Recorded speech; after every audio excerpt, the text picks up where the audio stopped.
Pierre-Carl Péladeau, président et chef de direction de Québecor, est avec nous. Bonsoir, M. Péladeau. Bonsoir, Julie. C'est pas la première fois que vous interpellez les différents paliers de gouvernement. On a l'impression que c'est plus sérieux aujourd'hui.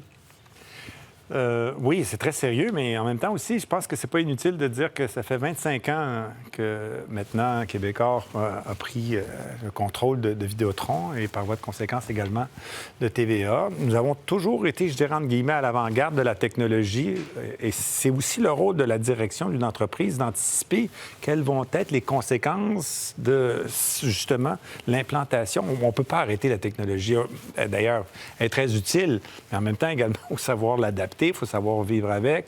Et dans cet esprit-là, donc, les autorités réglementaires, parce que la télévision et les télécommunications sont des activités réglementées, bien, nous avons pris les responsabilités qui étaient les nôtres de dire, bien, faites attention, parce qu'une licence de télévision, donc de diffuseur, ça n'aura plus de valeur en termes technologiques, parce qu'on va pouvoir dorénavant diffuser par...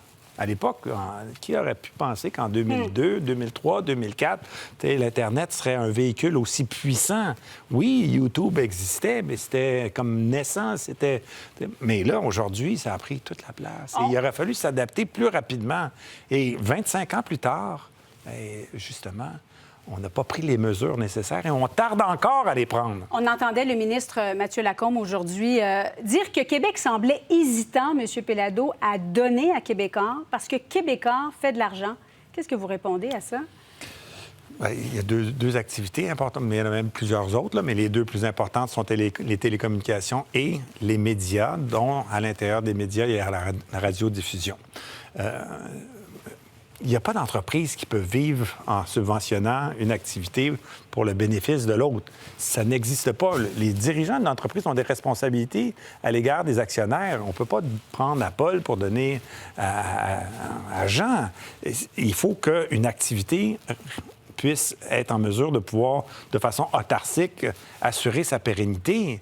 Et c'est pas uniquement TVA, là. C'est la télévision privée. C'est vrai au Québec, mais c'est également vrai au Canada et c'est vrai en Amérique du Nord et c'est vrai en Occident. Bien, le modèle d'affaires, si les télévisions privées sont 100 des annonceurs publicitaires et que les annonceurs annoncent ailleurs, est-ce qu'il y a vraiment un avenir pour la télévision traditionnelle comme on la connaît?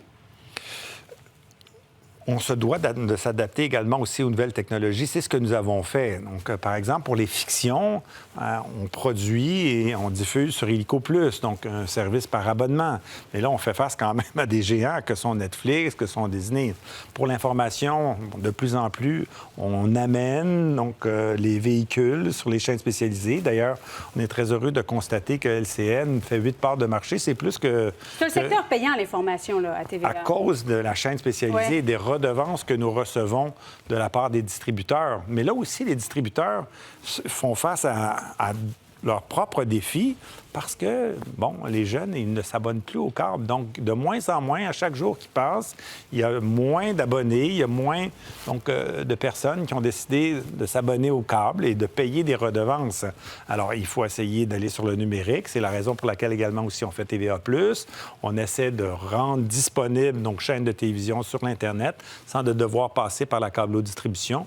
Mais tout ça a des limites et c'est toujours dans un environnement qui est plus concurrentiel parce qu'au lieu d'avoir 3 ou 4 joueurs, mais maintenant, vous en avez des millions. Là, mais est-ce que la télévision, comme TVA, comme on la connaît, ne devrait pas basculer entièrement sur Internet? Est-ce que ne repose pas là l'avenir de TVA? Il y a un équilibre parce qu'évidemment aussi, toutes les générations ne sont pas logées à la même enseigne. Une personne qui a pris l'habitude depuis les 50 dernières années de se mettre devant le petit écran, que ce soit le dimanche ou que ce soit pour les informations à 18 h, va continuer de le faire. Et si on bouscule ses habitudes, bien, on risque davantage de le perdre plus rapidement. Par contre, les jeunes générations, elles, ne seront pas abonnées à la câblo-distribution et on se doit donc, à ce moment-là, de rendre cette information-là disponible par l'Internet et par aussi la mobilité qui prend de plus en plus de place. Donc, c'est une espèce d'équilibre, un équilibre des genres qui fait en sorte qu'on va assurer notre pérennité. Iniquité réglementaire, je veux qu'on s'en parle parce que vous demandez à ce qu'il y ait des crédits d'impôt pour les journalistes de la presse numérique, donc radio, télé, comme c'est le cas actuellement pour la presse écrite. Advenant le cas où on réussit, vous réussissez à aller chercher des crédits d'impôt, est-ce que TVA serait rentable? Ce que nous proposons et Oui. les discussions que nous avons, les représentations que nous faisons, que ce soit à Ottawa ou que ce soit à Québec, c'est une série d'éléments. C'est pas une seule chose. Il n'y aura pas de grand soir en cette matière. Il n'y a pas une chose qui va changer le portrait là, de façon définitive.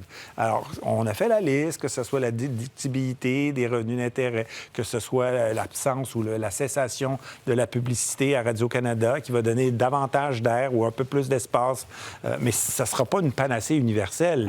Alors, ce sont ces éléments-là avec lesquels, d'ailleurs, avec Mathieu Lacombe, il y a une réceptivité à cet égard-là très importante. Malheureusement, il n'a pas la compétence. La compétence se trouve en grande partie à Ottawa. Bien, justement, Ottawa, avez-vous l'impression qu'Ottawa écoute M. Péladeau? Bien, si elle écoute, ou s'ils écoutent, ils n'agissent pas énormément parce que les gestes que nous attendons, bien, ça fait des dizaines d'années que nous les attendons. Et pourtant, c'est assez surprenant puisque nous savons tous que la députation québécoise à Ottawa est importante et qu'elle est en grande partie responsable également aussi de la formation du gouvernement et qu'on soit, genre, aux abonnés absents de considération aussi importante parce que la télévision québécoise, là, il ne faut pas se raconter d'histoire, elle est différente de la télévision canadienne. Les fictions là, que nous avons, que nous produisons, les quiz, ça participe à notre identité, ça participe à notre culture. Si vous regardez là, les shows, entre guillemets, les émissions les plus populaires au Canada anglais, c'est des émissions américaines. Ce ne sont pas des émissions canadiennes, des émissions américaines, alors que nous, c'est tout à fait l'inverse. Et si rien ne change, M. Péladeau, vous nous donnez combien de temps? Moi, je ne fais pas de la futurologie, là. Donc, je considère mon travail, c'est de faire les représentations, d'aller systématiquement, en répétant. Et ça a été ça souvent aussi dans d'autres activités. Ça a été vrai également aussi pour les télécoms. Et, bien, mon Dieu, on doit dire et conclure que du côté de Vidéotron, bien, l'activité télécom va très bien. En terminant, TVA Sport, si TVA Sport n'arrive pas à renouveler les droits de diffusion, est-ce que vous pouvez envisager du hockey seulement en anglais au Québec, la LNH, en quelques secondes? Là, on se lance dans des hypothèses qui sont peut-être trop difficiles. Et puis, nous sommes quand même encore en négociation. Merci, M. Péladeau.